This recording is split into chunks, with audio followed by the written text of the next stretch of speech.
तो ये कहानी है रानो चिड़िया की। रानो चिड़िया बहुत छोटी थी जब उसके माता पिता की मृत्यु हो जाती है। रानो चिड़िया अब अकेली अपने घर में रहती थी और उसको पड़ोस के लोग कुछ ना कुछ खाने को दे जाया करते थे। रानो चिड़िया बहुत गरीब थी, इसीलिए उसके साथ कोई भी ना खेलता। अरे अरे जग्गू, क्या मैं तुम्हारे साथ खेल सकती हूँ? अरे अरे जाओ जाओ, यहाँ से चली जाओ, मैं गरीब पक्षियों के साथ नहीं खेलता। यूं ही रानो चिड़िया वहाँ से आ जाती है। वहाँ पर उसे एक जादुई पेड़ मिलता है। रानो चिड़िया उस जादुई पेड़ के साथ खेलने लगती है। वो पेड़ भी रानो चिड़िया के साथ बहुत खेला करता, क्योंकि वो पेड़ जानता था कि रानो के माता पिता की मृत्यु हो चुकी है। अरे अरे रानो, चलो खेलते हैं। हाँ हाँ चलिए, हम दोनों खेलते हैं। क्या आप मुझे दोस्त बनाएंगे? अरे अरे क्यों नहीं रानो, मैं तुम्हें अपना दोस्त ज़रूर बनाऊंगा।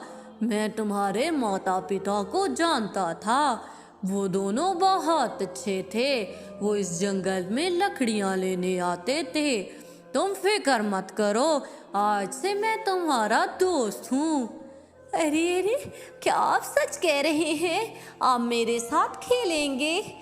यूं ही रानो चिड़िया उस जादुई पेड़ से दोस्ती कर लेती है और वो रोज उस पेड़ के साथ सारा सारा दिन खेला करती और रात होते ही कुछ सेब अपने घर ले जाती और वो सेब खाकर सो जाया करती थी। रानो चिड़िया के माता पिता की मौत उसके लिए बहुत बड़ा सदमा था, लेकिन उस जादुई पेड़ की वजह से अब वो खुद को अकेला महसूस ना करती। यूं ही जंगल में सुबह हो जाती है। अरे अरे राना, ये लो, मैंने अपने बच्चों के लिए चावल बनाए थे, तो मैंने कहा थोड़े से तुम्हारे लिए भी ले जाऊं। तुम्हारी माँ बहुत अच्छी थी, उसने मुझे मुश्किल के वक्त में बहुत साथ दिया था। ये लो, ये चावल खा लो। अरे अरे, आपका बहुत शुक्रिया सुंदरी तोती, मैं ये चावल खा लूँगी। अरे अरे रानो, एक काम और भी था, मुझे घर की सफाइयाँ करनी हैं, क्या तुम मुझे मदद करवाओगी? हाँ हाँ सुंदरी तोती, मैं ज़रूर आ जाऊंगी और आपको घर की सफाइयाँ करवाऊंगी। रानो चिड़िया के माता पिता ना होने की वजह से जंगल के पक्षी उससे बहुत काम लिया करते थे और उसके बदले में उसे थोड़ा सा खाना दे दिया करते। यूं ही रानो आज पेड़ के पास नहीं जाती। अरे अरे, ना जाने आज रानो कहाँ रह गई है। इस वक्त तक तो वो आ जाया करती है। यूं ही रानो सुंदरी तोती के यहाँ काम करने चली जाती है। सुंदरी तोती सारा सारा दिन रानो से काम करवाती है और रानो थक हार कर घर आ जाती है। अरे अरे, आज तो मैं पेड़ के पास भी नहीं गई। मेरा दोस्त मुझे याद कर रहा होगा, लेकिन मैं क्या करूं? मैं तो बहुत थक गई हूँ। सारा दिन सुंदरी चाची के काम कर कर के अब तो मेरे हाथ और पाँव में दर्द हो रहा है। अब मैं क्या करूं?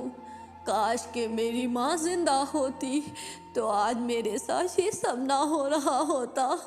मेरे जितने पक्षी तो यहाँ पर खेलते कूदते हैं और मुझसे सारे काम करवाते हैं। माँ बाबा, आप लोग इतनी जल्दी क्यों चले गए? यूं ही रानो चिड़िया रोते रोते सो जाती है और जंगल में फिर से सुबह हो जाती है। सभी पक्षी अपने अपने कामों में लग जाते हैं।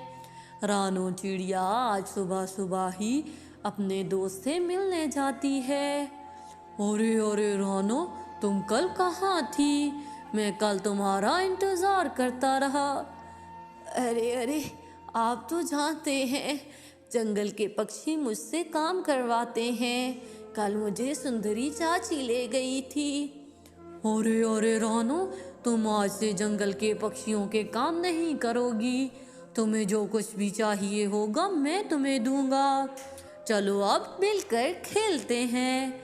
यूं ही वो दोनों तो खेलते रहते हैं और यूं ही शाम हो जाती है। रानो चिड़िया रोज की तरह कुछ सेब लेकर घर आ जाती है। यूं ही कुछ दिन गुजरते जाते हैं। एक दिन जंगल में रानो खिलौनों वाली दुकान देख लेती है, जहाँ से सभी पक्षी खिलौने खरीद रहे थे। यूं ही रानो चिड़िया उस पौधे के पास जाती है। अरे अरे, मुझे भी वो तमाम खिलौने खरीदने हैं, मैं भी खेलना चाहती हूँ। अरे अरे रानो, तुम फिक्र मत करो। तुम ऐसा करो, मेरे ऊपर से ये सेब उतार लो और इनको बेच आओ, इससे तुम खिलौने खरीद सकोगी।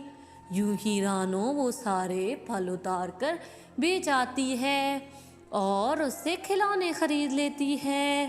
रानो चिड़िया जैसे जैसे बड़ी हो रही थी, अब उसने उस पेड़ के पास आना कम कर दिया था।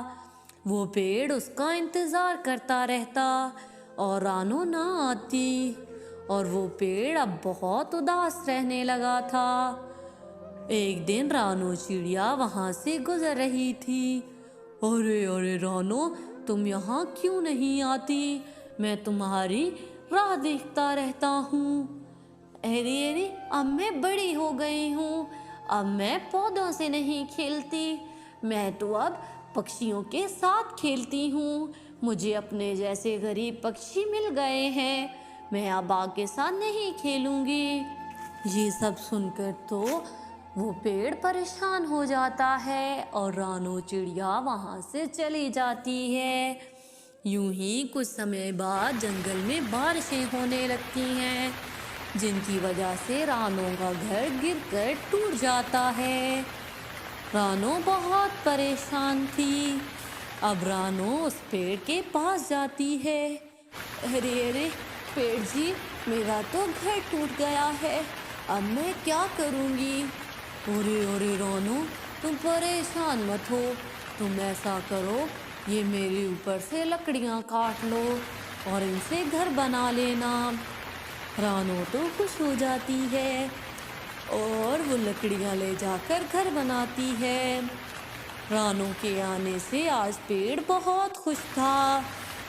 रानो की वो राह हमेशा से तकता रहता था। जिस दिन रानो आती थी वो खुशी से फूले न समाता। यूं ही कुछ समय गुजरता जाता है। अब रानो रफ्ता रफ्ता बूढ़ी हो रही थी कि एक दिन उसे अपने इलाज के लिए पैसे चाहिए थे। यूं ही वो उस पेड़ के पास आती है। अरे अरे पेड़ जी, मुझे कुछ पैसे चाहिए ताकि मैं अपना इलाज करवा सकूं। अरे अरे रानो, तुम ऐसे करो, मेरा तना तोड़ लो और इसे जंगल में बेच दो, तुम्हें अच्छे पैसे मिल जाएंगे। रानो को आज इतने समय बाद देखकर तो पेड़ बहुत खुश था। रानो, आज मैं बहुत खुश हूँ, तुम इतने समय बाद मुझसे मिलने आई हो। यूं ही रानो वो पेड़ का तना काट कर ले जाती है और वो पेड़ अब बिल्कुल ख़त्म हो चुका था। यूं ही रानो वो तना बेचकर अपना इलाज करवाती है। यूं ही काफ़ी समय गुजर जाता है और एक दिन रानो जब जंगल से गुजरती है तो उस पेड़ को रोता देखती है, तो उसे एहसास होता है कि उसने अपने मतलब के लिए उस पेड़ का क्या हाल कर दिया। अरे अरे पेड़ जी, अरे अरे रानो, तुम मुझसे मिलने आई हो क्या? मैं तुम्हारा इंतज़ार करता हूँ, मैं आज बहुत खुश हूँ, तुम मुझे मिलने आई हो। ये सब सुनकर तो रानो की आंखों में पानी आ जाता है। अरे अरे भेड़ जी, मुझे माफ़ कर दीजिए। लोगों ने मेरा फ़ायदा उठाया और मैंने आपका।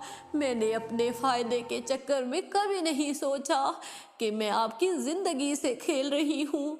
मुझे माफ़ कर दीजिए। आप तो मेरे वो दोस्त थे जिन्होंने कभी भी मेरा साथ नहीं छोड़ा। और मैं कितनी पागल थी, मैं भी इन पक्षियों की तरह हो गई। आज मुझे मेरी हर गलती का एहसास हो गया है। अरे अरे रानू, कोई बात नहीं, मैं तुम्हारा दोस्त हूँ। मैं कभी भी तुम्हारी मदद करके नहीं पछताया। अरे अरे, अब आप फिक्र मत कीजिए, मैं हमेशा आपके साथ रहूंगी।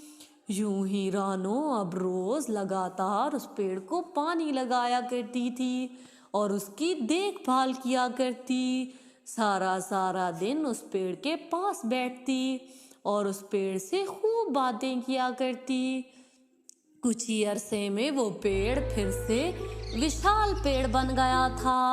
अरे अरे रानो, ये देखो, आज मैं तुम्हारी वजह से फिर से हरा भरा हो गया। अरे अरे, आज मैं बहुत खुश हूँ। आप फिक्र मत कीजिए, अब मुझे अपने घर लौटना होगा। अरे अरे रानो, तुम परेशान मत हो, मैं तुम्हें जादुई सेब का एक घर बना दूंगा। यूं ही वो जादुई पेड़ रानो को एक जादुई सेब का घर बना देता है और रानो और वो पेड़ अब मिलकर खुशी खुशी रहने लगते हैं। तो प्यारे व्यूवर्स, इस कहानी से हमने क्या सबक सीखा कि हमें कभी भी किसी की अच्छाई का गलत फ़ायदा नहीं उठाना चाहिए। हमें दूसरों की खुशियों का भी ख्याल रखना चाहिए। तो प्यारे व्यूवर्स, अगर आपको मेरी ये कहानी पसंद आई हो तो प्लीज़ मेरे चैनल को सब्सक्राइब कर दें और इस वीडियो को लाइक करना ना भूलिएगा। शुक्रिया।